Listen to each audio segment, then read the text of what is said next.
Bienvenue sur DMG TV, les histoires mystiques. Si tu es nouveau sur la chaîne, n'oublie pas de t'abonner, de laisser un commentaire, de liker et de partager. Si tu veux raconter une histoire, il y a un numéro à l'écran, c'est le plus 237 655 81 90 17. Envoie ton histoire et on va jouer sur Facebook, sur YouTube et sur TikTok. On poste plusieurs histoires tous les jours ici sur YouTube. La chaîne c'est DMG TV à 12h00. On a aussi une deuxième chaîne où on poste des histoires exclusives tous les 14h. La chaîne c'est DMG TV, histoire mystique exclusive. Donc, je t'invite à t'abonner et à nous suivre sur Facebook, sur YouTube et sur TikTok. Sur TikTok, on fait les directs tous les mardis, tous les mercredis et les vendredis, autant pour moi, à 20h00 heure du Cameroun. Donc, voilà. Donc, si tu as une histoire à raconter, laisse ton histoire déjà sur WhatsApp et on va poster ici. Donc, on va commencer avec la première histoire. Bonjour DMG, bonjour à la famille DMG, j'espère que vous allez bien. Aujourd'hui, je viens vous expliquer une histoire qui m'a été racontée par la cousine d'une amie. Mais d'abord, je veux revenir sur la première histoire que j'avais expliquée concernant les ustensiles que j'avais apportés au marabout pour faire, voilà, pour pouvoir avoir de l'argent. Et lorsqu'il m'a demandé l'extrait des monstrues, j'ai refusé et tout ça. J'ai vu que certains demandaient si les amis étaient informés, qu'il fallait demander pardon aux amis. Oui, l'histoire s'est passée en 2019. Les amis ont été informés au même moment que je me suis confessée. Les amis ont été informés. Tout s'est bien passé. On a fait les prières comme il se devait. Voilà, et tout va bien. Actuellement, on vit nos vies tranquilles. Chacun, voilà, on est bien. On est bien. Le Seigneur est juste merveilleux. Ok, concernant l'histoire que je veux vous raconter aujourd'hui, comme je disais, elle m'a été contée par la cousine d'une amie et c'est arrivé à la propre grande sœur de la fille en question. Et donc, elle me dit que elles sont 6 filles enfin, elles étaient 6 filles dans la famille et étant 6 filles, elles toutes, elles ont réussi, les plus grandes ont réussi à se caser. Celle qui me raconte l'histoire est la dernière. Et celle du milieu, on va dire, bon, pas vraiment le milieu puisque c'est la quatrième. La quatrième ne trouvait personne. Les 3 premières s'étaient déjà mariées et la cinquième aussi s'était mariée. Donc la quatrième, elle a commencé à se poser des questions, pourquoi son tour n'arrive pas et tout. Donc, elle avait une amie qui avait quelqu'un dans sa vie, un monsieur vraiment fortuné et tout ça. Et vu qu'elle voyait son ami dans le bonheur, dans le luxe et tout, son ami lui disait, oui, c'est mon chéri qui me donne ci, c'est mon chéri qui me donne ça. Et elle a commencé à vraiment sentir une certaine jalousie. Et donc, elle a décidé d'aller marabouter le copain de son ami en question.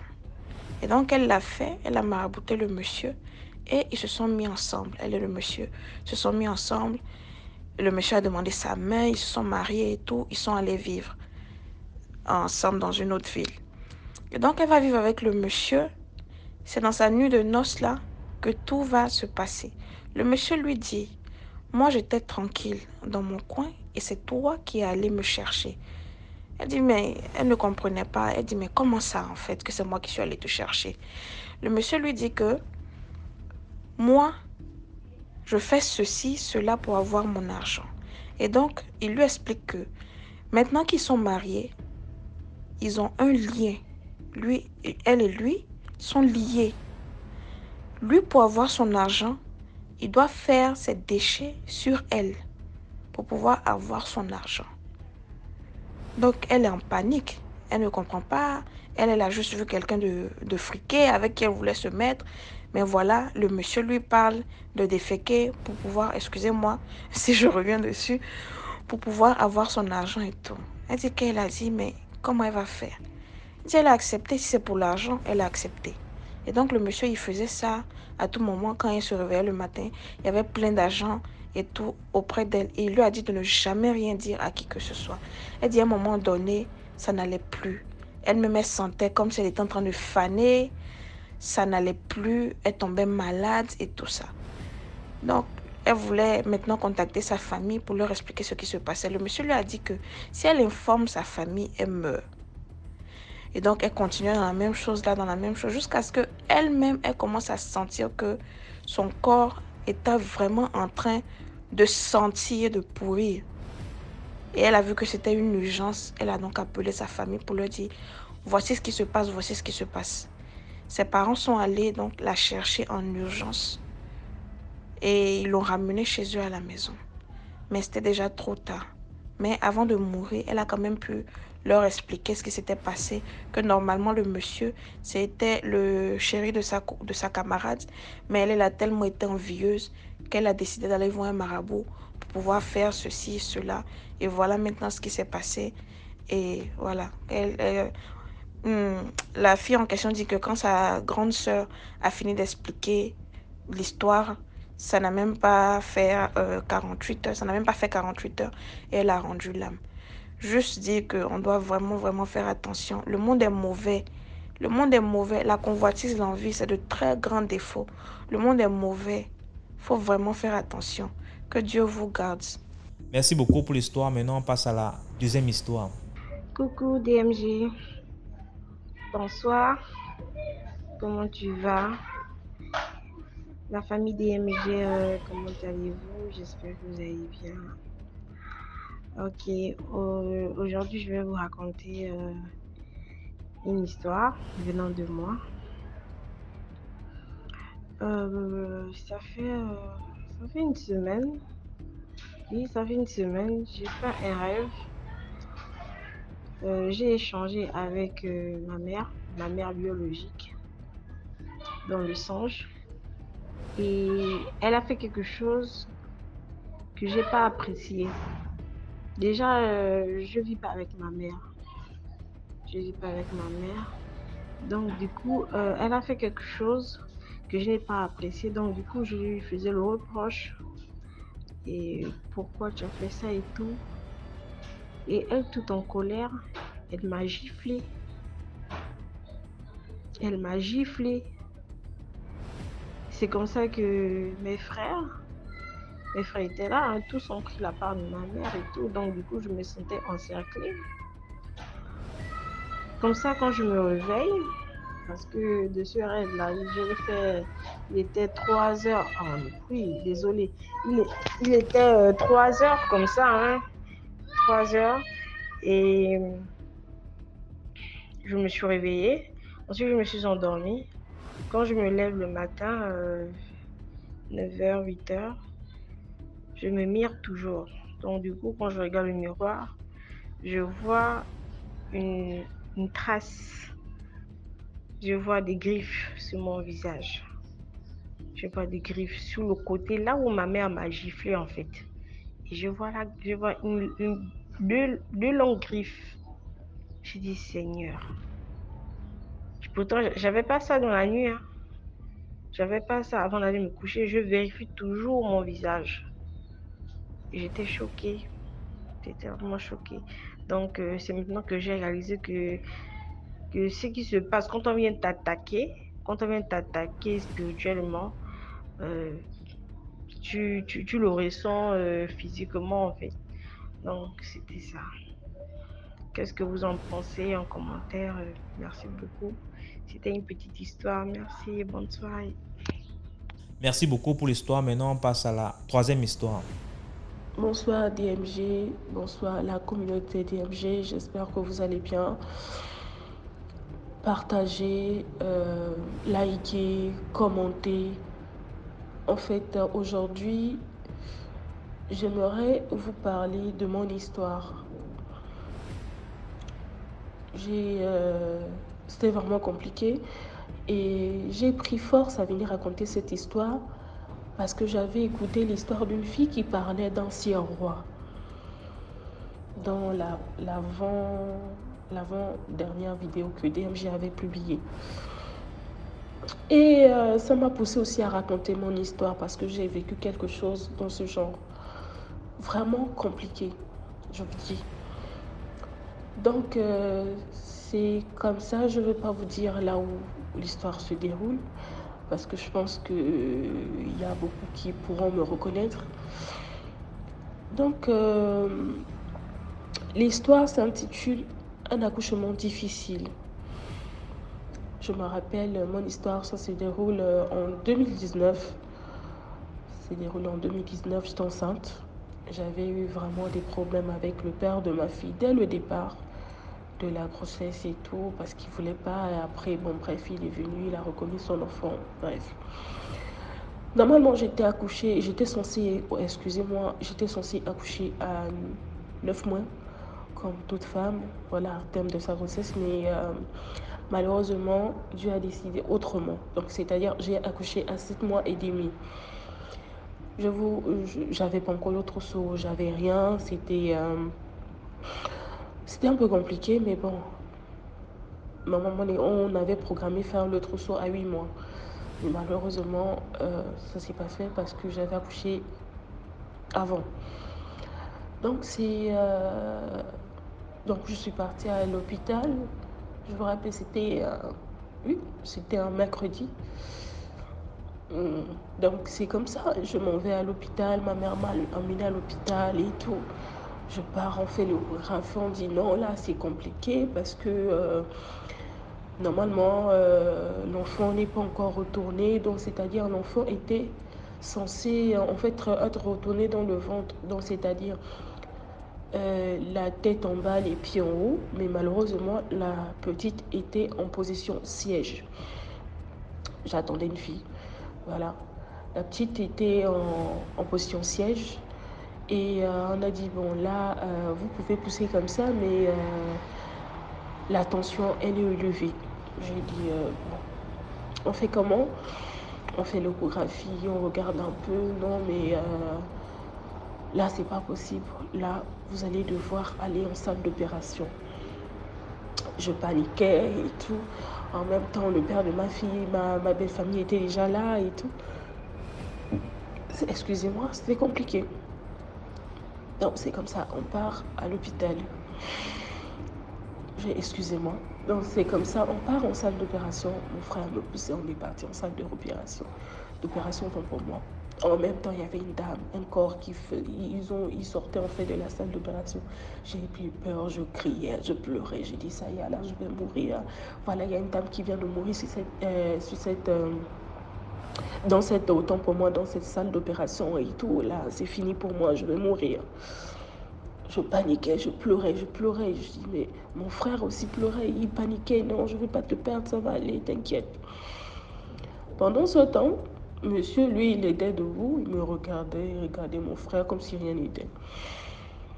Donc, c'est comme ça, on part en salle d'opération. Je rentre, on m'installe et tout. Donc, on m'a mis l'anesthésie et tout. Donc, tout le bas était mort. Donc, c'est-à-dire tout le bas, là. À partir de l'ombril jusqu'en bas, je ne sentais plus rien. Donc, ils avaient anesthésié la moitié du corps. Donc, ils m'ont ouvert le ventre et tout. Il y avait un docteur qui était à côté de moi. Mais sauf que je sentais des présences autour de moi. Je sentais des présences, mais je ne les voyais pas. Au fur et à mesure, après, ils ont commencé à apparaître des ombres noires. J'ai commencé à prendre peur. Le docteur était à côté de moi. Le docteur me dit, ne dors pas. Réveille-toi. J'ai commencé à prier. Je prie. En même temps, ils étaient en train de faire des opérations et tout sur moi pour faire sortir ma fille. Parce que la petite était en train de boire de l'eau. Il fallait, en fait, impérativement la faire sortir. Elle et moi, on a failli mourir.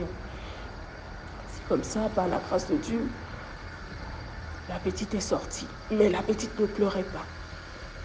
Je continuais à avoir des ombres noires qui faisaient des incantations à ce que la petite meure, à ce qu'elle et moi puissent mourir. Mais je priais, je combattais, je priais. On gifle la petite, on la réveille, rien. On bouscule, on verse de l'eau glacée, l'enfant ne se réveille pas.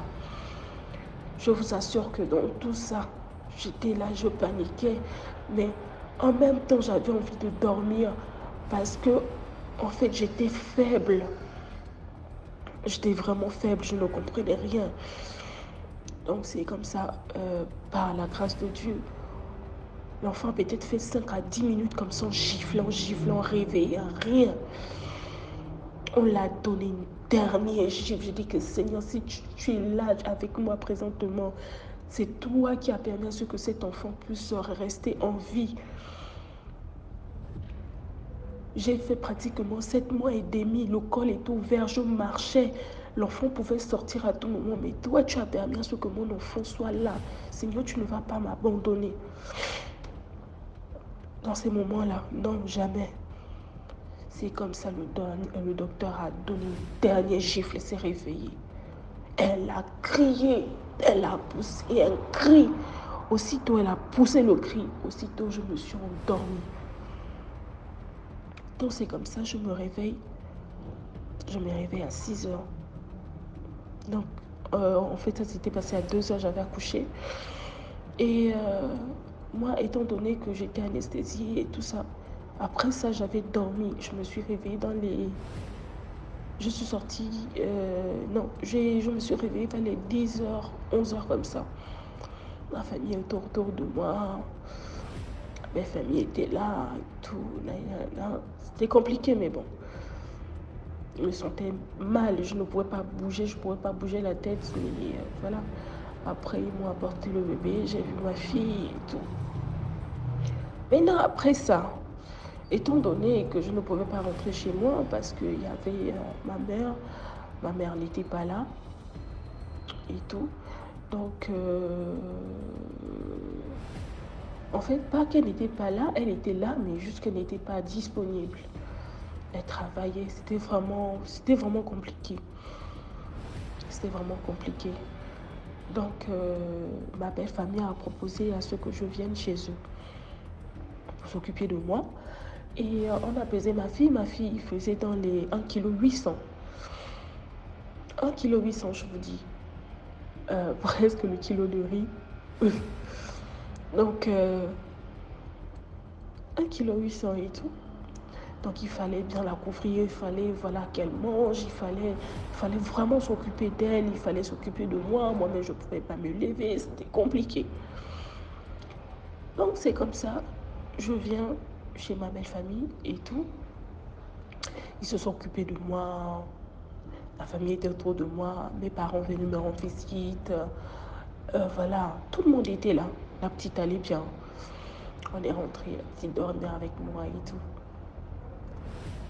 Donc, c'est comme ça. Je vous avais dit au début que j'avais mes 2 petits beaux-frères qui étaient dans la maison, qui prient beaucoup. Donc, c'est comme ça, j'étais là. Premier jour, c'était les combats, vraiment des combats. Je ne veux pas trop, il y a des détails que je vais vraiment sauter parce que vraiment, c'est comme je vous ai dit, on risquera de me reconnaître. Je préfère ne pas les raconter. Donc, c'est comme ça, c'est comme je vous ai dit. Je suis arrivée chez ma belle famille, on était là, ça allait bien et tout. 3e jour dans cette maison, je fais un rêve. Dans le rêve, je me vois... Non, c'était le 1er jour d'abord. J'étais allongée et subitement, je vois... En fait, le jour-là, j'étais tellement fatiguée et on devait d'abord me nettoyer le corps, me laver et tout. Étant donné que j'avais le pansement, il fallait qu'on m'aide. Donc, c'est comme ça, j'ai fini de me laver. J'étais trop fatiguée. J'ai juste mis ma nuisette et tout. J'ai frotté la crème, j'ai mis ma nuisette, je me suis endormie. J'avais même pas de sous-vêtements en bas. C'est comme ça, je vois la petite sœur de mon copain dans le rêve qui monte sur moi, qui s'assoit sur moi, qui soulève ma robe. Tu penses que quoi? Tu penses que mon frère va t'emmener où? Tu penses qu'il va te marier? Tu te prends pour qui? Hein? Tu te prends pour qui? Tu sors d'où? Tu es qui? Et tout. Elle m'a pu la tête. Regarde ce que je vais faire à ton enfant. Regarde ce que je vais faire à ton enfant. Elle m'a pu la tête. L'histoire que je vous dis, elle m'a pu la tête. Elle transforme mon bébé en poupée. C'est comme ça, je sursaute. J'ai commencé à paniquer. J'ai dit, Seigneur, qu'est-ce qui se passe? Et ce jour-là, je n'avais pas prié. J'ai laissé. Après, 3e jour dans le rêve, 2 jours plus tard, je refais encore un autre rêve. Et cette fois-ci, dans le rêve, je vois et moi et le père de ma fille, et ma fille on était à l'hôpital. On devait opérer ma fille parce que ma fille avait les 2 pieds joints comme une sirène. Les 2 pieds étaient joints. L'autre orteil, il y avait 7. L'autre orteil, il y avait 7. Et la main gauche aussi, les 2 mains, il y avait 7 doigts, 7 doigts. Je dis, mais c'est quoi ça? J'ai accouché mon enfant n'était pas comme ça. Qu'est-ce qui se passe? Ça, je disais au père de ma fille, mais on va trouver l'argent pour opérer cet enfant. On n'a pas d'argent, qu'est-ce qu'on va faire? L'enfant avait, je vous dis bien, les 2 pieds joints comme une sirène, comme si c'était une nageoire. Les 2 pieds étaient collés. Je me suis réveillée en sursaut. J'ai prié. J'ai dit, mais qu'est-ce qui se passe dans cette maison? C'est comme ça, j'ai crié à ma grande sœur. J'ai dit, bon, ça fait un moment, je fais des rêves et tout.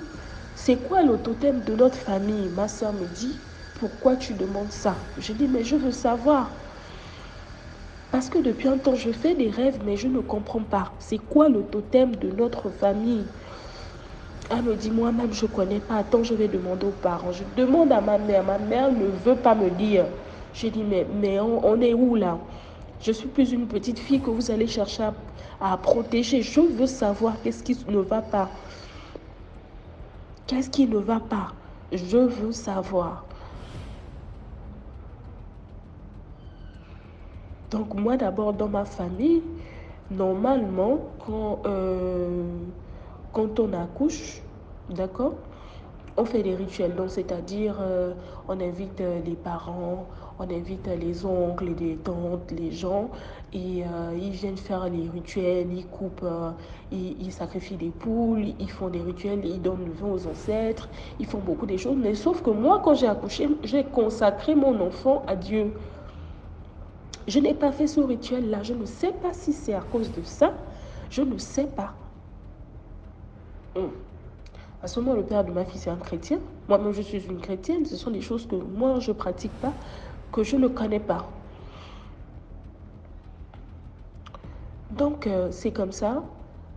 Ma mère et ma soeur, ils ont refusé de me dire. J'ai dit, ok, il n'y a pas de souci. Et ce jour-là, c'était en matinée, j'avais parlé avec mes parents. Et en soirée, c'est comme je vous ai dit, j'avais mes 2 petits beaux-frères.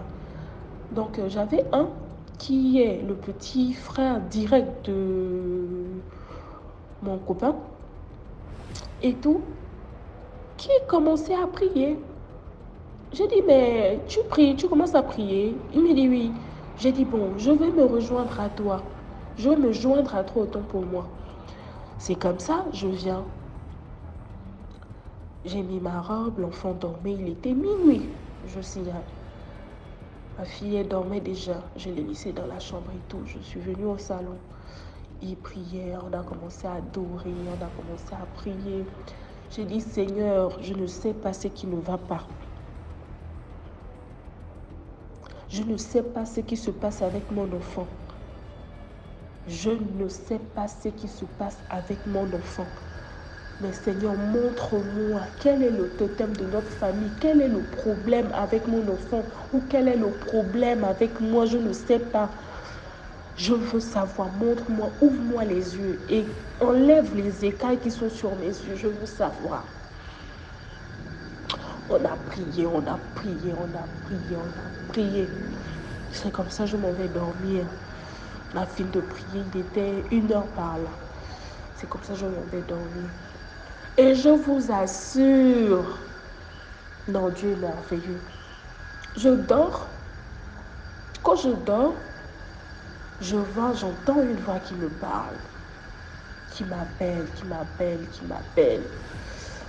Bon, je vais me donner un prénom, genre Sandra. Voilà.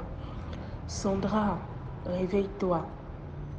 Tu m'as posé des questions, tu as besoin des réponses. Viens, tu vas voir. C'est comme ça, moi-même j'étais dans l'eau, mais je respirais en fait, normalement, comme si, voilà. Il me dit, tu m'as posé la question, c'est quoi le totem de votre famille? Je vous assure, la communauté DMG, que j'ai vu le sire roi, comme la dame l'a dit dans la précédente vidéo, un sire roi géant, je vous dis. Je ne sais pas si y a des gens qui ont déjà regardé le film qui est sorti, Aquaman. Je ne sais pas si vous l'avez déjà vu, mais vous voyez un peu à quoi ça ressemble, Aquaman. Avec l'espèce de queue, avec une couronne, était assis sur un trône et il avait l'espèce de fourchette, je ne sais pas trop comment on l'appelle. Il avait ça entre les mains, en or. Il avait ça entre les mains. Je vous dis, quand je vous dis l'or, c'est l'or. Sa couronne était en or. Son espèce des trucs qui étaient comme la fourchette, mais géant, qui était entre ses mains, ou c'est son arme, ou je ne sais pas trop quoi, en or qui brillait. Ça brillait, vous n'avez pas idée.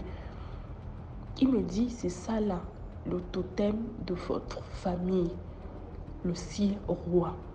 En même temps, il a transformé le sire roi en poupée. Donc, et le sire roi est avec une autre sirène. Il a mis entre les mains, il me dit, regarde, c'est ça le totem de votre famille, donc c'est-à-dire la sirène. Je me suis réveillée le matin. J'ai appelé ma belle famille, j'ai expliqué, j'ai dit, mais est-ce que chez vous aussi, est-ce que vous avez le totem de votre famille, c'est quoi? C'est les sirènes? Ils m'ont dit, non, nous, on n'a pas ça chez nous. J'ai laissé. C'est comme ça, j'ai un peu expliqué, ils m'ont mené chez le pasteur, on a prié, on a prié. Donc c'est comme ça, 2 jours plus tard, j'ai mon petit beau-frère avec qui j'avais prié qui me dit que Tina, excusez-moi, qui me dit Sandra, j'ai à vous parler. J'ai dit oui, il y a un problème. Il dit non, viens, je veux te parler. Il me dit, tu sais, moi je suis quelqu'un, je prie beaucoup. Parfois je peux avoir des visions. Je peux, on appelle ça encore comment? Je peux voir des choses qui vont se passer ou j'ai la capacité aussi de t'expliquer des rêves. Mais tu sais, cet enfant que tu as mis au monde, c'est pas n'importe quel enfant. Ton enfant a une grande destinée que tu dois vraiment protéger coûte que coûte. Tu auras beaucoup des attaques dans cette vie. Le jour que toi tu allais accoucher, nous on savait déjà que tu devais accoucher parce que le jour-là, le Saint-Esprit m'avait réveillé que prier. J'ai commencé à prier avec mon frère. On priait dans la maison. De la même manière dont tu m'entends te parler, c'est de la même manière dont il y avait des entités, des gens qui parlaient en fait avec des frères, comme si c'était l'ami, il n'était pas là. Des esprits que on entendait des voix.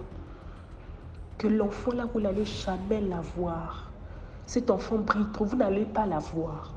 Ils ont prié toute la nuit jusqu'à ce que leur frère leur appelé pour dire que oui, c'est bon, Sandra a accouché. Nous, on savait, on ne nous avait pas dit. Parce que les parents s'étaient réveillés au milieu de la nuit pour partir. Comme toi, quand tes parents avaient appelé. Mais, excusez-moi, mais nous, on ne savait pas. Mais nous, on s'était réveillés comme ça. On ne savait même pas que tu étais... Voilà, tu avais déjà appelé les parents pour dire que... Parce que nous, c'est l'Esprit Saint qui nous avait appelés. Qui réveillez-vous, priez. Commencez à prier parce que quelque chose va se passer. On a commencé à prier. Donc cet enfant-là, garde cet enfant jalousement. Garde cet enfant jalousement. Ne permets à ce que personne ne puisse te détruire cet enfant parce que cet enfant que tu as a une grande destinée et appelé à faire des grandes choses.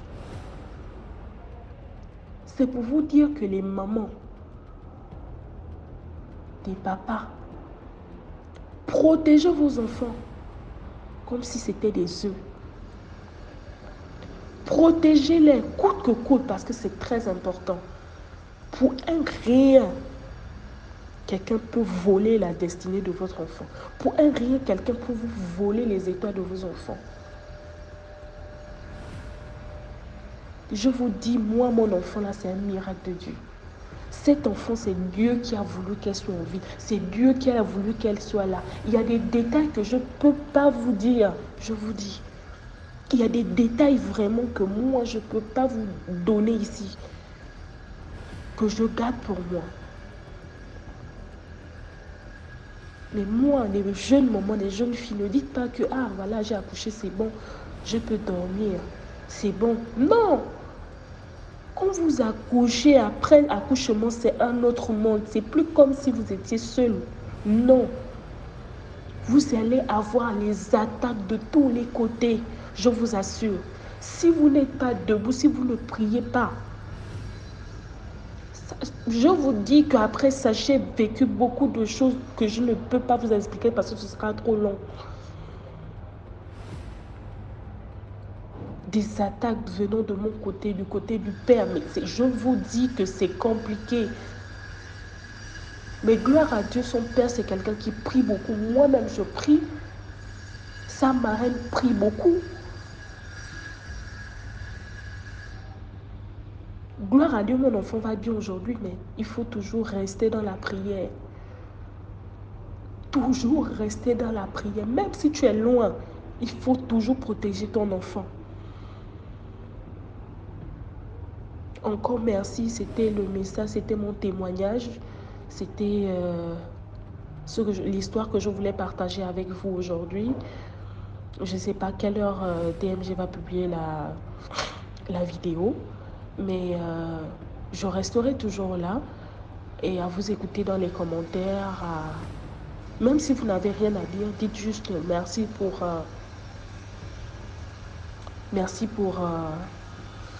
ton histoire. Partageons ça, ça peut aider quelqu'un. Ça peut pousser aussi d'autres personnes à venir témoigner. Ça peut aider. Vraiment, merci et au revoir. Merci beaucoup pour l'histoire. Maintenant, on passe à la 4e histoire. Commentez, likez, partagez. En 2008, quand mon grand frère va rendre visite à mon père dans le Mongo pour essayer de retrouver sa trace et arranger les problèmes, mon père décide alors de l'avancer dans sa secte pour pouvoir avoir plus de supériorité, de notoriété, dans lequel il absorbe son ombre et fait de lui une source de malheur. Au retour de mon frère sur Douala, c'est comme ça qu'il tombe malade. On a parcouru au moins 3 hôpitaux dans la ville de Douala, dont je vais taire le nom. Sans suite. Du coup, toute personne qui pouvait nous venir en aide était que membre de la famille maternelle, dans lequel je n'oublierai jamais notre cousin, notre oncle, qui s'est venu à la rescousse. On a fait recours à un tradipraticien qui est venu à la maison ce jour dans lequel ce tradipraticien est venu à la maison pour travailler sur mon frère. Il nous a révélé des choses dans lesquelles j'avais déjà dû parler de ça à ma mère dans le passé, dans lequel elle ne me croyait pas du tout. Ce jour, ce tradipraticien a enlevé un serpent mystique dans lequel j'avais déjà eu à repérer l'endroit et le lieu où il séjournait ce serpent mystique. Et il a relevé une liste de nos noms, tous nos noms qui étaient mis avant notre naissance, tous bloqués avec un cadenas et du fil rouge et du fil noir attaché. Après le départ de ce tradipraticien, c'est comme ça, 1 an après, mon oncle est décédé. Mon oncle a trouvé la mort. Ce tradipraticien a été tellement tourmenté qu'il a cessé de pratiquer. C'est comme ça que pour nous, tout allait bien sur le bon, tout allait bien, l'école, les activités, la vie. Mais j'avais toujours certaines révélations dans lesquelles on me disait toujours, le pire vient, le pire arrive. Mais j'ai décidé de donner ma vie à Christ. C'était en 2016. En 2016, après mon baptême, mon petit frère et moi dans le Christ, dans lequel tout a commencé, tout a chaviré. Cet esprit s'est relevé à moi. Un esprit s'était relevé à moi en me disant, tu as voulu me défier, tu as voulu me mettre au défi. Maintenant, tu peux voir ce qui doit t'arriver dans ces jours. C'est comme ça qu'il m'a interdit, il me l'a interdit de dormir sous un même lit, sous un même toit, plus de 2 semaines avec mon petit frère. Au cas contraire, je veux absorber toute son énergie. Soit il va chuter, soit il va trouver soit la mort. En 2016, là, après notre baptême, un mois avant qu'on compose le probatoire, que mon petit frère ne compose le probatoire, il a chuté et on a parcouru des centres de santé, des hôpitaux. Du coup, on n'a pas trouvé la guérison, mon petit frère, mais les examens ne montraient que dalle, que négatif. Mon petit frère a décidé de retourner à la maison où il ne trouvait pas de solution. Arrivé à la maison, il a chuté de nouveau jusqu'à trouver la mort pendant 5 secondes, au point que mes soeurs, à mon absence, l'ont sorti de la maison. Du coup, là, il est revenu à la vie, mais tellement si faible, dans lequel une de nos voisines et une de nos soeurs ont décidé de l'amener dans une église vers Yassa. Donc je vais taire aussi le nom. Du coup, arrivé à cette église, le pasteur de cette église a dit ceci: il faudrait qu'une de vous se confesse et décide de renoncer à ce qu'il a eu à voir dans le passé. Je me suis senti concerné et je suis directement sorti de la salle. J'ai trouvé une église catholique dans la zone. Dès lors que j'ai dit, je promets de ne plus jamais communier ou manger du corps du Christ et d'accepter que telle soit faite. Depuis cet instant-là, mon petit frère a retrouvé la santé jusqu'à nos jours. De 2016 jusqu'en 2020, jusqu'en 2019, 3 ans après. Il m'a été relevé que mon père devait trouver la folie dans le Mongo et trouver la mort.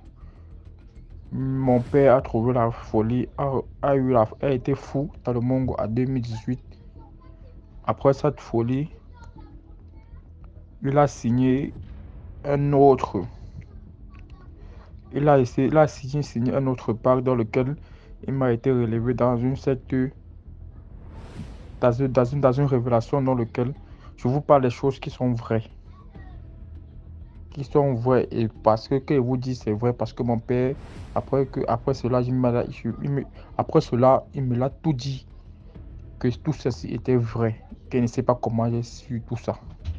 Mais c'était vrai, qu'il a fait juste ceci pour ne pas mourir. Sans que nous on le pardonne. Tout ce qu'il a fait pour nous. Mon père a trouvé la folie en 2018. Il a été soigné dans son village à Bachungu. Plus précisément à tous ceux.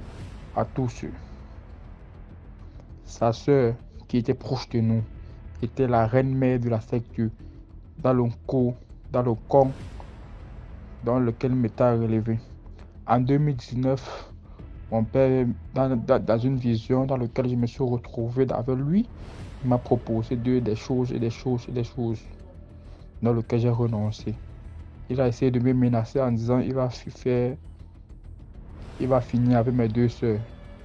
Il me l'a remis 2 serpents dans cette vision de rentrer à la maison et leur remettre ça, soit eux, soit leur fils. À mon réveil ce jour, j'ai appelé ma mère et mes soeurs, j'ai dit tout recommence encore comme dans le passé. Aujourd'hui, j'ai encore fait un mauvais songe et cela est en train d'arriver se manifester. Quand je dis cela, ma mère n'a pas pris en compte, mes soeurs non plus. Une semaine après, mon petit neveu est tombé malade. On a parcouru tous les hôpitaux de Douala. Il a fait près de 2 semaines dans le coma. Sur l'oxygène. Après, il a trouvé la mort. Quand il trouve la mort, j'ai réuni mes soeurs et mes frères. On nous amène chez un prêtre, toujours dans la ville de Douala. Ce jour qu'on a eu ce prêtre, après incantation et prière, Je leur révèle des choses, ils ne me croient toujours pas. Parce qu'ils disent que ce que mon père a eu à faire dans le passé regarde que mon père. Mais je leur faisais comprendre que je ne sais pas comment je me téléporte, comment je me transfigure, mais je me trouve toujours avec lui et sa soeur qui font des choses sur nous. Ma mère n'a pas pris en compte, ni mes soeurs. Mais moi, j'avais des révélations très à dire à qui veut l'entendre, mais personne ne me croyait. Ce jour, chez le pasteur, il a dit à ma mère, laisse-moi être en dernière position. Ma mère me disait, elle est notre mère. Si quelqu'un doit partir, c'est elle. Mais moi, je lui faisais toujours comprendre que la personne qui doit partir, ce n'est pas vous, mais ça peut être quelqu'un d'autre. Si je reste en dernière position, c'est pour l'imposition des mains. Ma mère a refusé, elle a pris ma place. Elle a pris ma place. Maintenant, ce jour, après notre retour chez le prêtre, là, mon père nous a appelés. Il a décroché le téléphone, il m'a dit ceci. Où vous êtes parti n'engage que vous. Mais sachez une chose, vous êtes sur mon toit et je suis où vous ne pensez pas où je peux y être. À mon sommet ce jour, mon père m'a révélé sa véritable nature. À un Isa, un Magoya, que partout où je verrai un Isa ou un Magoya, il serait présent. Quand j'ai répliqué cela à ma mère et mes soeurs, ils ne m'ont pas toujours cru, après avoir enterré l'un de nos neveux. En 2019, décembre 2019, mon père a tenté d'assassiner ma mère dans la sorcellerie dans lequel j'ai riposté à 2 reprises. Après, mon père a réuni. Ce jour, cette année-là, il fallait vraiment un sacrifice pour sauver la tête de mon père, ou ça, il devait mourir. Mais j'étais tellement si faible et vulnérable que je ne pouvais pas le faire seul.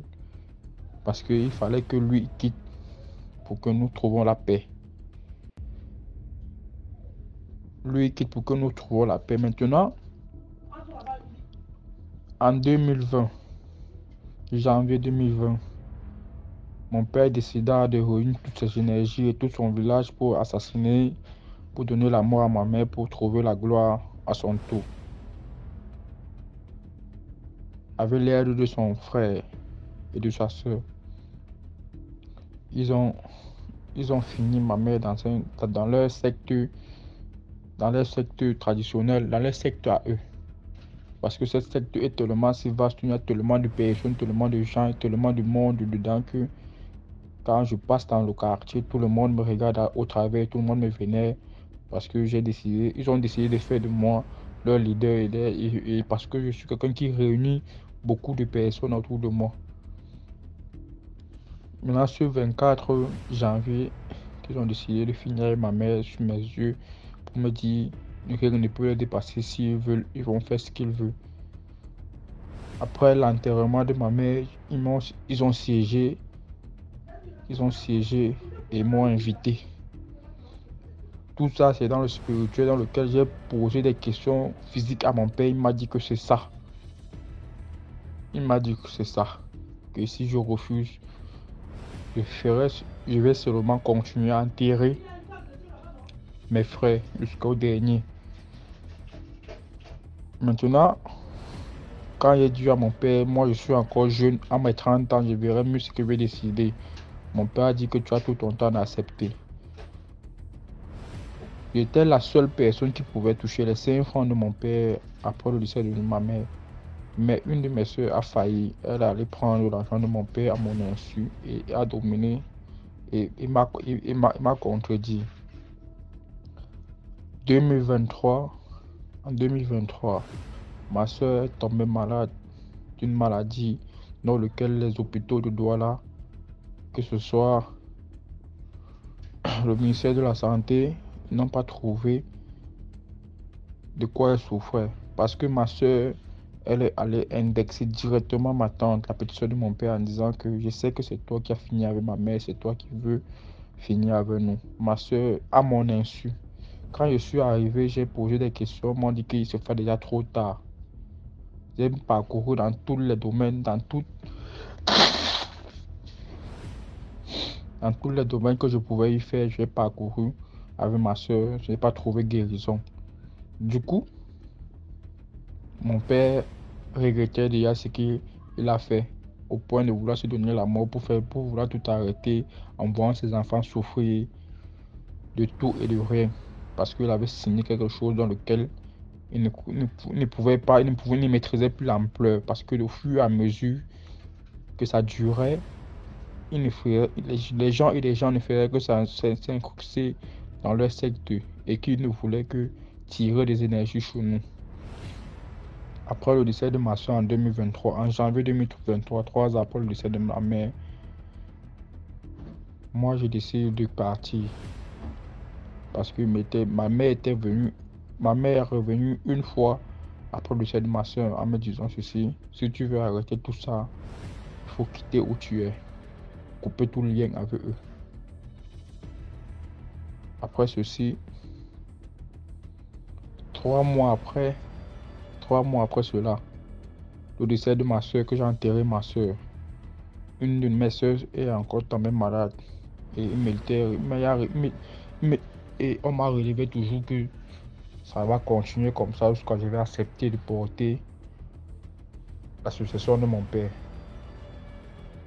Et moi j'ai décidé de partir, de prendre la route. Même si je dois partir et payer le prix de ma vie, mais je ne pourrais pas accepter cette chose-là parce que j'avais accepté Jésus-Christ dans ma vie comme Seigneur et un seul Dieu. J'ai décidé de partir et c'est tout. Quand j'ai décidé de prendre la route et partir, ma soeur m'a dit dans une de mes visions que comme tu es parti, elle va tout gâter derrière elle. Je parle de ma soeur qui a trouvé la mort en 2023. Que comme tu es parti, je vais gâter toute la secte là, que ce soit dans le village ou au quartier que vous étiez, je vais gâter toute cette secte là, je vais tout gâter. Maintenant, quand j'ai pris la route pour partir, je suis sorti du Cameroun. On est venu annoncer à mon père que ton fils est parti. C'est que mon père il a dit seulement que il partira où il veut, mais d'ici, il reviendra à moi. Malgré la distance, il reviendra toujours à moi. Il s'est seulement mis à rire et dire aux gens là que vous pouvez partir où vous êtes venus. Mon fils reviendra à moi. Ils n'ont rien compris, mais moi j'ai compris une chose dans laquelle il a dit que ce n'est plus votre problème. Si vous avez passé la nouvelle, ça va. À mon arrivée, comme je suis parti, c'est comme ça que tous mes voisins qui avaient eu, que j'avais eu à avoir des confrontations ou peut-être eu à travailler chez eux, tout mon entourage, c'est comme ça qu'ils ont contracté des maladies, exactement comme ma soeur a eu cette maladie. Des maladies inguérissables. 3 mois après, chacun devait se confesser et mourir. 3 mois après, et tout ceci arrivait parce que j'avais des visions et je disais toujours à mon entourage que telle personne doit mourir tel jour, telle personne doit mourir tel jour. Il m'était relevé encore il y a de cela 1 mois, dans lequel un de mes voisins devait mourir et il est décédé comme ça.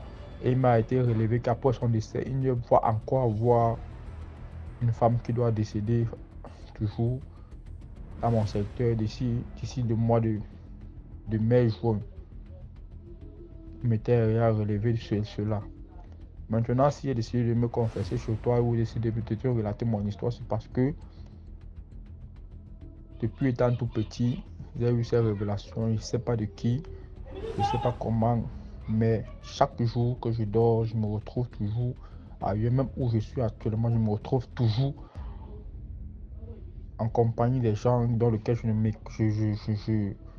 maîtrise pas les énergies, donc je ne maîtrise pas les... J'ai toujours des révélations, j'ai toujours des choses surnaturelles qui me parviennent, il y a toujours ces choses-là qui me parviennent. Et cette histoire est tellement si longue que mon vécu, même actuellement, même étant sur le banc, même étant dans la vie active, se révélait toujours exactement quand j'avais mes visions, dans lesquelles certains me disaient souvent, tu es né avant les autres, mais tu ignores ce que tu as. Parce que ce que je peux y voir, je peux me coucher aujourd'hui, je vois des choses dans lesquelles ça peut se relever même dans 1 semaine, 2 semaines. Mais ça se passe exactement comme je l'ai fait, comme je l'ai dit.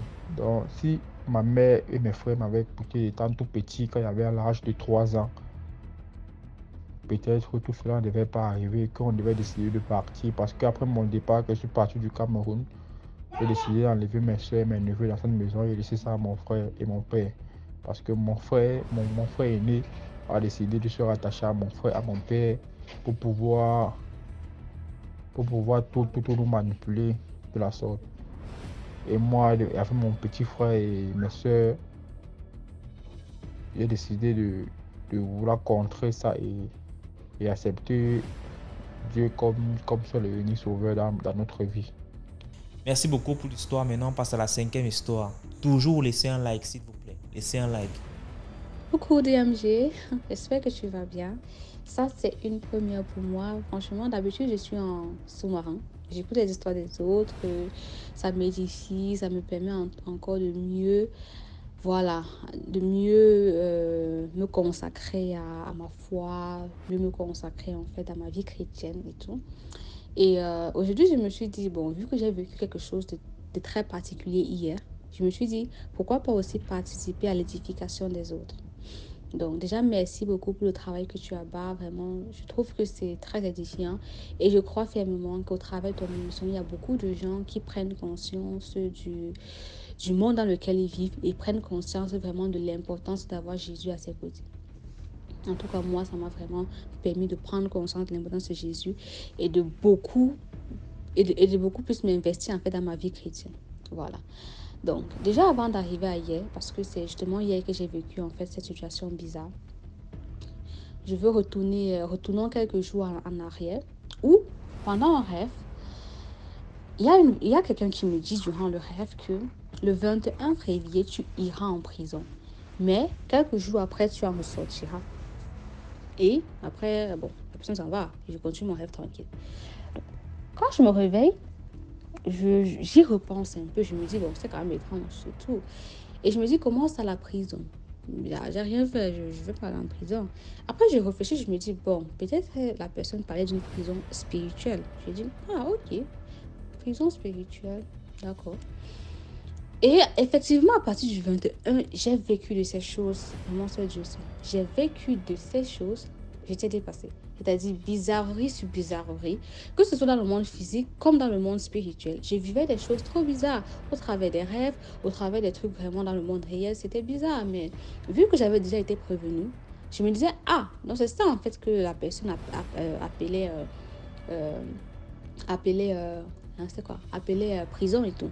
Parce que il y a aussi des choses comme j'ai vécu, par exemple, moi, depuis que je me suis consacrée vraiment à la vie chrétienne et tout, j'ai décidé de bannir de ma vie beaucoup de choses, fornication, masturbation, bref, toutes ces choses-là et tout.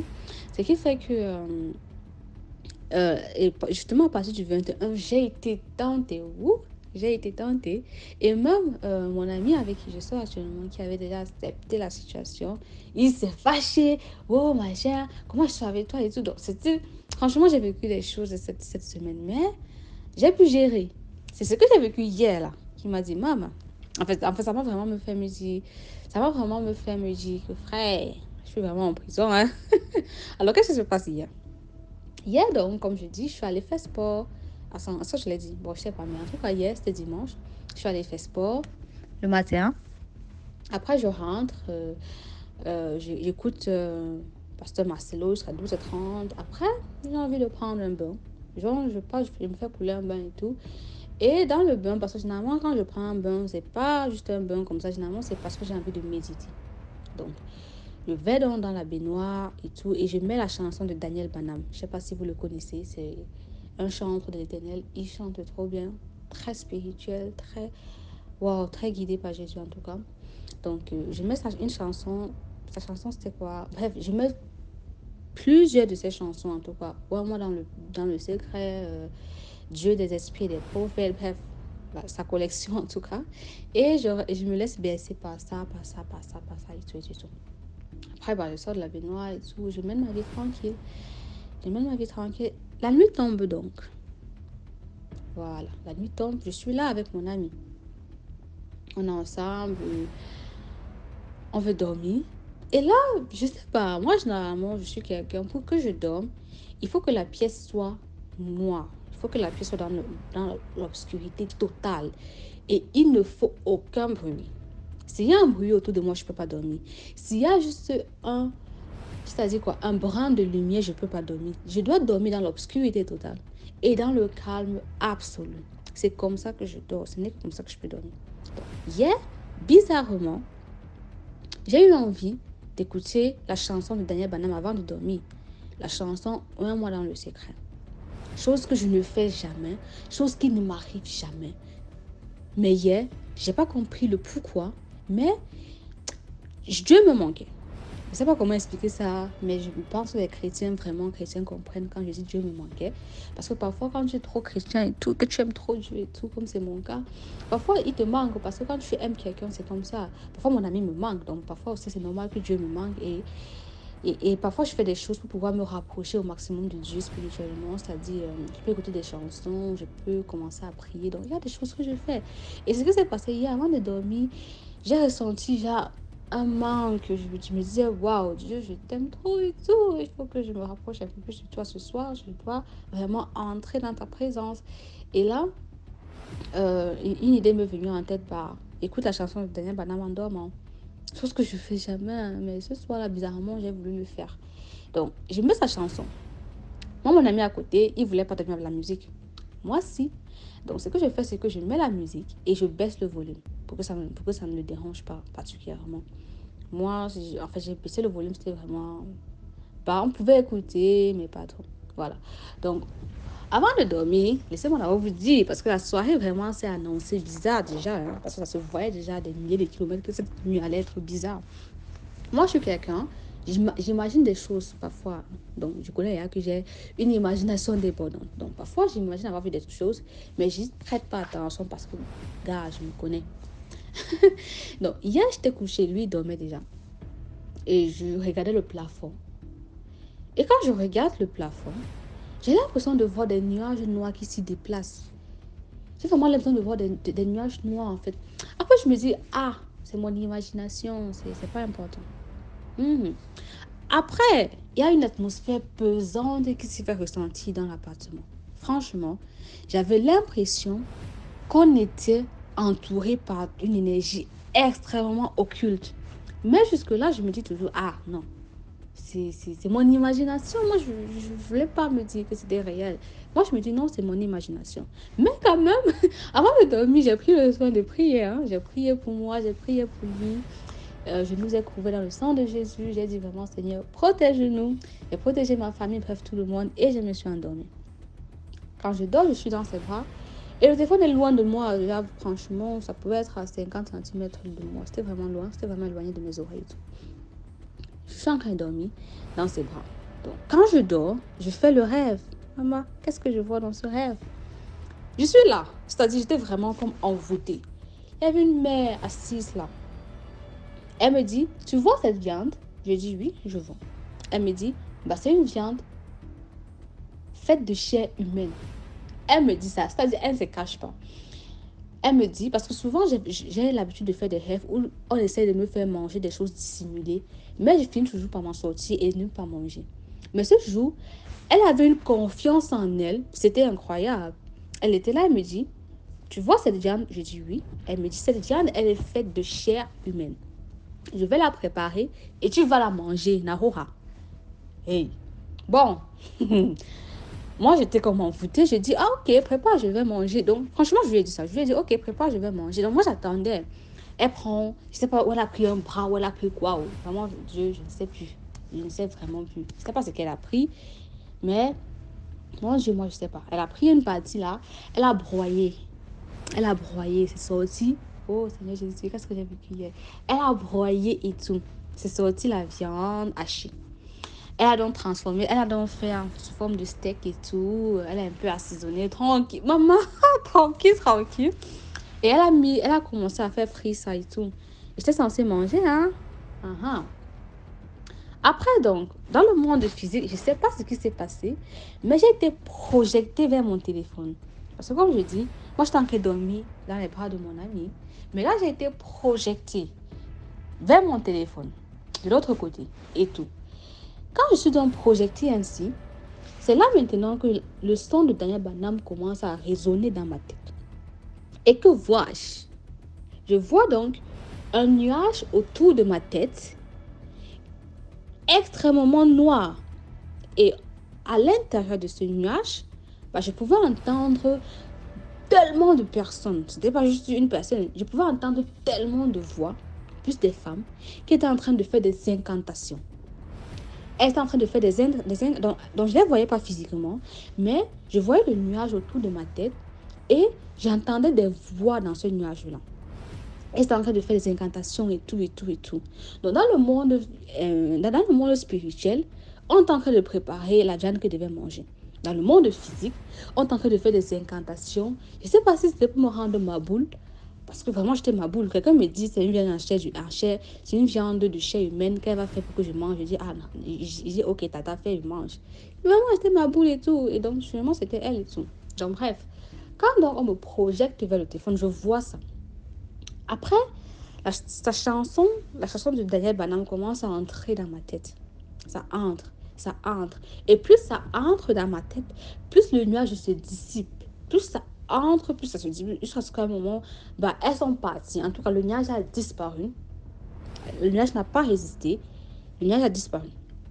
Après, donc, maintenant, ce que je vois, c'est plutôt la chanson de Daniel Banham qui a pris possession de mon esprit. Donc, je voyais vraiment, j'entendais sa chanson de partout, dans ma tête, mon esprit. Bref, c'était comme si ça avait pris possession de mon esprit, de mon corps. C'était comme si ça avait envahi, en fait, l'appartement, tu vois.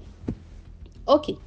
Après, mon ami, il me repousse encore dans ses bras. Donc, je quitte là où j'étais dans mon téléphone. Il me retire dans ses bras. Je reviens vers lui. Voilà. Et quand j'arrive donc vers lui, je continue à dormir. Donc, vraiment, ça, je dormais. Je continue à dormir et j'arrive dans le rêve maintenant. Je me rends compte que la matinée, elle n'est plus là. Et que tout a disparu en fait. Tout était sombre, noir, tout avait disparu. Et c'est là que le rêve s'est arrêté et j'ai fait un autre rêve après. Et tout. Donc voilà, c'est ça qui m'est arrivé hier. C'était bizarre. Franchement, je suis habituée. Parce que dans ma famille, on m'attaque. Moi, je ne sais pas ce que j'ai. Mais franchement, je sais qu'on m'attaque chaque jour. Je ne peux plus compter le nombre de fois où je me suis endormie. J'ai vu des esprits qui me poursuivaient. J'ai vu des marabouts qui apparaissaient dans mes... Maman, on me poursuit chaque jour. Donc, j'étais déjà habituée. Je sais que dernièrement, ça s'est un peu calmé, tu vois. Ça s'est calmé et j'avais plus rien, aucune attaque, rien. Moi, je ne savais pas que j'étais en train de faire le plan. Je ne savais pas. Mais grâce à... mais Dieu, lui, le savait. Dieu, il m'a prévenu. Et en fait, l'audio, c'est pour faire quoi? Je raconte mon histoire, surtout plus en fait, pour inciter les gens, déjà, à donner la vie à Jésus, déjà, mais aussi à savoir respecter la parole de Dieu. Respecter, en fait, les directives de Dieu. Parce que Dieu m'a demandé de faire un truc contraire à mes habitudes. J'aurais pu me dire, moi, je n'écoute pas la chanson et tout. J'aurais pu, en fait, ne pas vraiment être sensible à cette directive qu'il m'avait donnée.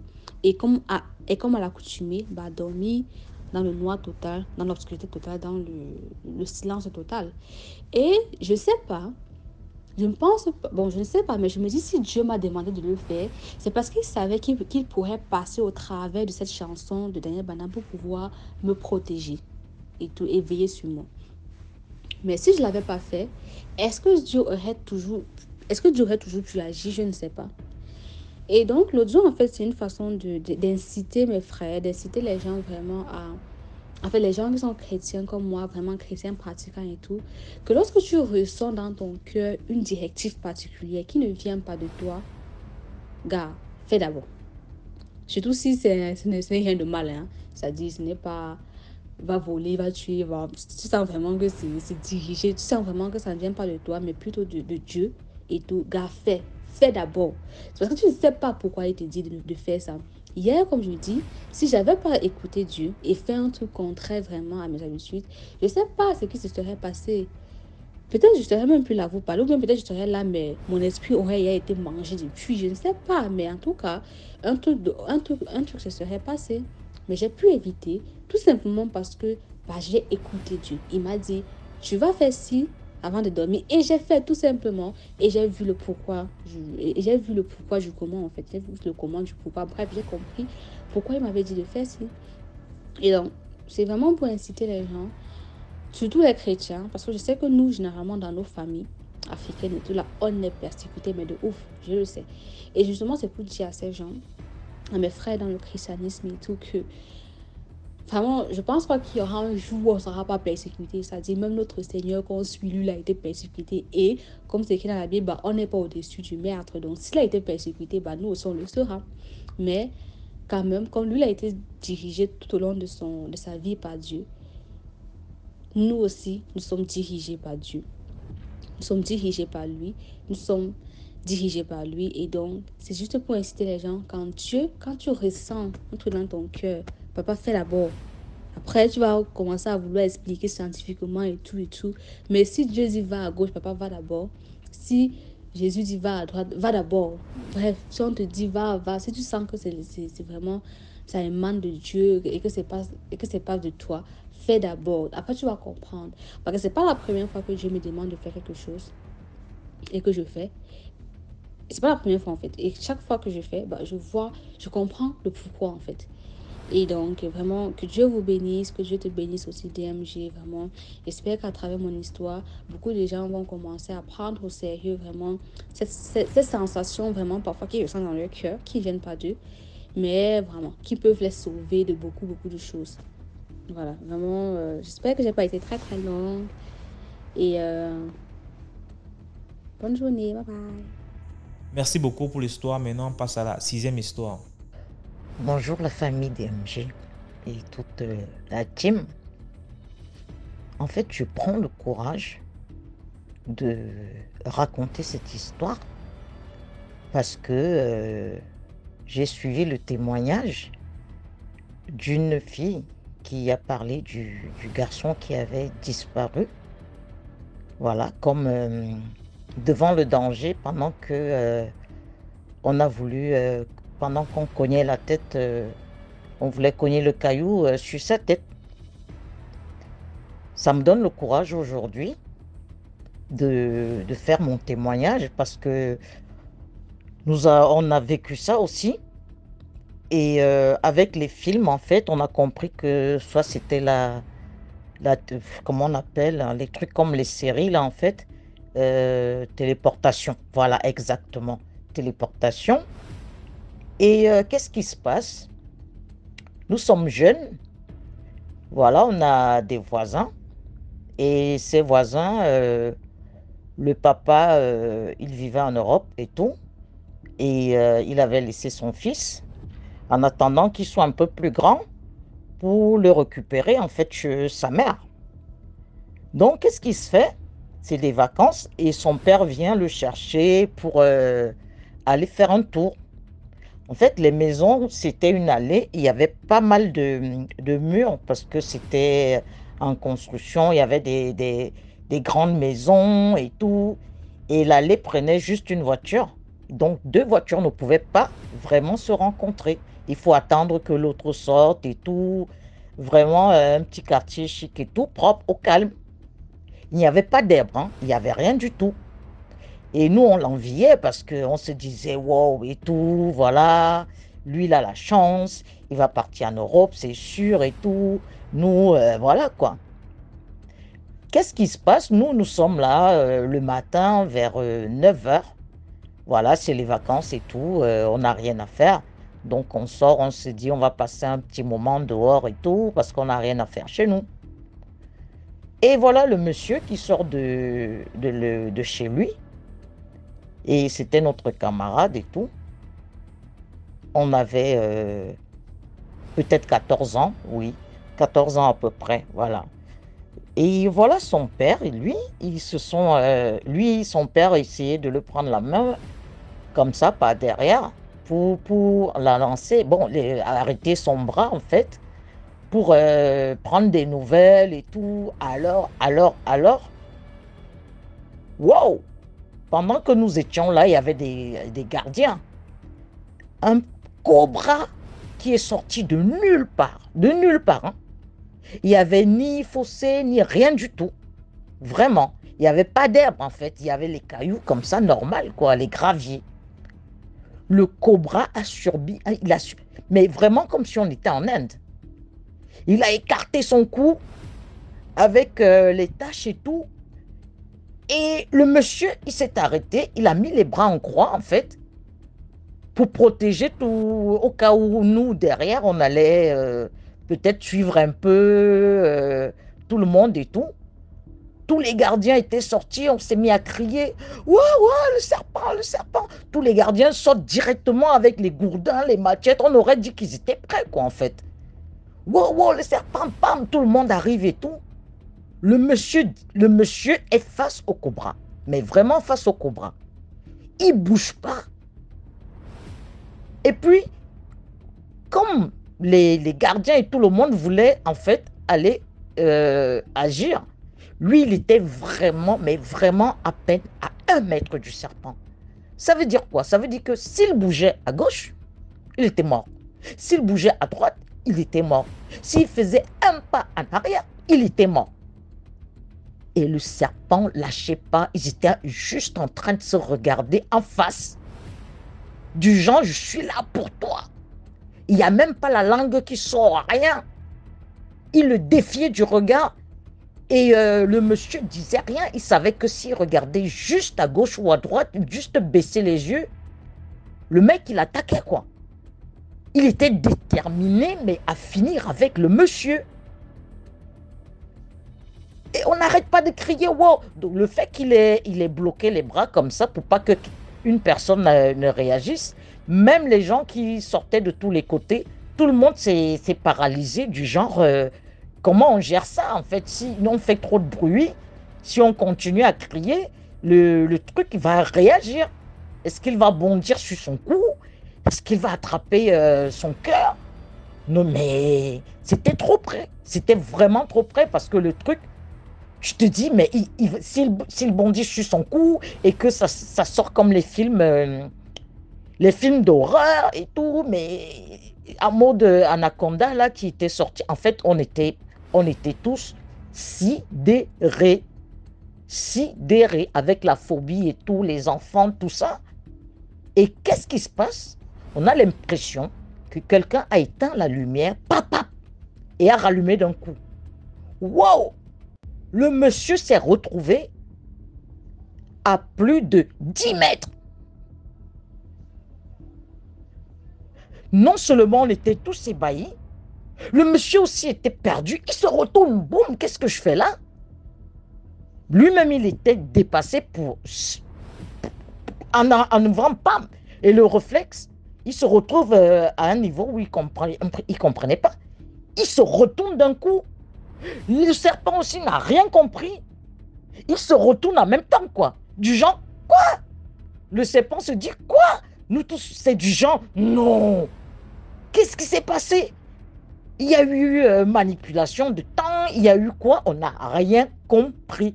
Et c'était vraiment dans le regard.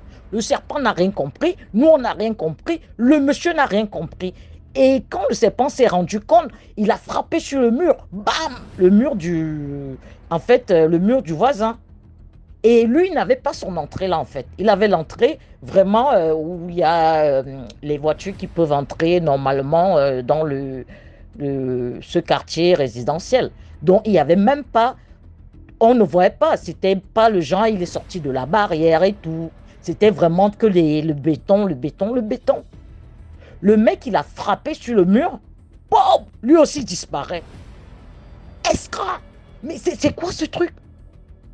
C'est quoi ce truc? On n'a rien compris, le monsieur n'a rien compris.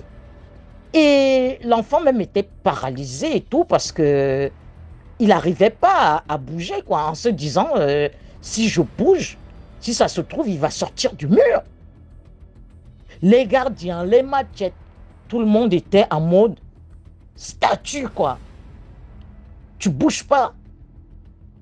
Donc finalement, le monsieur revient, il prend son fils, et c'est là où tout le monde se réveille, en fait. Wow, c'est réel, quoi. Nous ne sommes pas dans un film. On aurait dit, on a appuyé sur une télécommande, et tout le monde était sidéré. Le monsieur a repris son fils tranquillement. Il n'a même pas regardé en arrière. Il a avancé. Les voisins, tout le monde n'a rien compris. Les gens sont restés comme ça avec leur machette. Et il est parti sans trembler et tout. Mais vraiment brave de chez brave. Genre, comment on dit, les Terminators. Vraiment, non, le genre Steven Seagal. Voilà. Ni transpiration, ni rien. Le mec, il a gagné le combat comme ça d'un coup. Mais vraiment comme dans les films, quoi. Tu te dis, waouh, ça existe. Et c'est des choses que vous n'arrivez pas à expliquer parce que vous dites que si je raconte ce genre d'histoire, c'est pas du... Voilà. Mais avec ce témoignage, ça donne du courage pour dire, nous aussi, on a vécu ça. Et puis, personne n'a le courage d'en parler parce que d'où tu vas expliquer ce genre de choses en Afrique? Et le monsieur est parti. Il a pris son fils, il est parti. Mais la chance, c'est qu'au lieu d'attendre son bac ou quoi que ce soit, 2 semaines après, il s'est barré avec son fils en Europe, quoi, parce qu'il ne vivait pas là. Il venait en vacances et tout pour passer le temps avec son fils. Mais il n'a même pas attendu le bac, il n'a rien attendu. Hein. Il s'est barré. Mais entre-temps, avant, nous, on a essayé de demander aux camarades, qu'est-ce qui s'est passé? Qu'est-ce qui s'est passé? Tu as demandé à ton père, qu'est-ce qui s'est passé? Il dit, oui, j'ai demandé à mon père. Et lui, il dit qu'il ne comprend pas et que c'était la 3e fois que c'est arrivé face à un danger. Le danger imminent où vraiment c'est impossible d'échapper. Genre, la voiture qui veut tomber dans un ravin. Et lui, il se retrouve ailleurs. Il voit juste la voiture qui tombe. Et il n'a jamais parlé ça à qui que ce soit parce que c'était arrivé aussi quand il était jeune. Et nous, on était là, genre, waouh! Toi, ton père, c'est... Voilà. Si ça se trouve, toi aussi, tu as les super pouvoirs, quoi. Le mec, même lui, déjà, il avait peur de son père. Il se disait quand même, si ça se trouve, moi aussi, plus tard, bah, il était... voilà, quoi, du genre, wow, mon père, c'est un Superman, quoi. Et on n'a rien compris. On n'a rien compris. Je ne sais même pas si quelqu'un a eu le courage de raconter ça un jour, mais on n'a rien compris. Personne n'a compris. Personne. Et lui, il a juste dit ça à son fils et que lui-même, il ne comprenait rien. Il ne sait pas d'où qui le faisait. C'est un ange, c'est les ancêtres, il n'a jamais su. Il ne peut même pas parler aux personnes de l'église, il ne sait pas. Ça arrive toujours comme une télécommande, pam, ça éteint et ça se rallume. À l'instant où il voit l'accident et le truc, en se retournant, qui arrive. Il ne sait pas qui, il ne sait pas quoi, mais ça arrive tout le temps. Donc, je veux dire vraiment qu'il faut une première personne qui témoigne d'une histoire. Ça donne la force aux autres de le faire aussi, quoi, en fait. Parce que les gens restent dans leur coin en se disant... bon, ben, c'est pas évident de raconter ce genre de truc. C'est un peu gros, les gens, ils vont pas avaler. Mais non, ça existe, en fait. Ça existe. Donc, moi, je vous remercie. Et je veux dire aux gens, vraiment, vraiment, commentez parce que ça rassure. Ça rassure vraiment les autres et ça donne le courage de venir raconter. Essayez de liker au maximum et partager. Vraiment que cette plateforme tienne jusqu'au bout parce que c'est vraiment Dieu qui a envoyé DMG pour que les gens vraiment se réveillent. de toute l'Afrique, de tout le monde, quoi, parce que ça vient de loin, aux États-Unis, en Chine, les gens sont de partout, hein. Et sachez aussi que c'est pas que les Noirs ou quoi que ce soit, les autres nous écoutent, ils nous suivent, parce que voilà, ils ont les faux profils, mais ils nous suivent, donc c'est pas que les Noirs. Essayons d'avoir aussi un langage que les Blancs peuvent suivre, vraiment, c'est pas évident, quoi. Merci beaucoup et bonne chance à vous. Merci. Voilà, c'est tout pour aujourd'hui. Si tu aimais la vidéo d'aujourd'hui, laisse un commentaire, commente, partage, invite plusieurs personnes à venir liker et à s'abonner. Ce qu'on fait, c'est pour sensibiliser. On se prend demain pour une nouvelle vidéo. Ciao, portez-vous bien, surtout, priez avant de dormir.